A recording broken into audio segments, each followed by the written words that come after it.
গো, আমার বাতের ব্যথাটা এত বেড়েছে। উফ, বউটাকে বলি যে তেল গরম করে আমার একটু মালিশ করে দিতে, তাও কথাই শোনে না। উফ, সারাক্ষণ কি যে করে তা কে জানে। ও যাবারে হোক যাক বাবা জীবনটা। কি শাউরির পাল্লায় পড়েছে রে, মেয়েটার জীবনটা জাইরে পুড়ে শেষ করে দিচ্ছে একেবারে। তোর মুখে কি হয় রে? হ্যাঁ, কি হয় তোর মুখে? কিছু বলতে পারিস নি শাউরিটাকে? আরে বল না, সত্যি কথাটা বল না। হ্যাঁ, তা তো হবে, পরের মেয়ে তো, ওই জন্য এত কথা।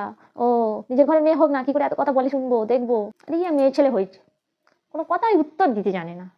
দেখ, তোর দাদার কিচ্ছু হবে, কিচ্ছু হবে, যা, আমি কেঁদে কেঁদে মর। এইসব সিরিয়ালগুলো দেখলে না মনটা খুব কষ্ট পায়, খুব কষ্ট পায়।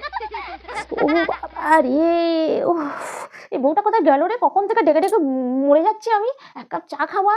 তো বলি, হ্যাঁ গো বৌমা। হ্যাঁ মা, কোন কাজটা করতেছিলে বৌমা? হ্যাঁ, এই যে আমার এখন গোটা সিরিয়াল দেখা হয়ে গেল, তোমার তো কাজ আর শেষ হয় না।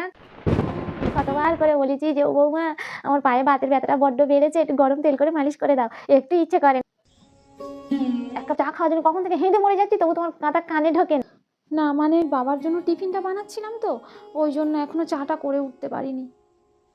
তো অজুহাত দেবে?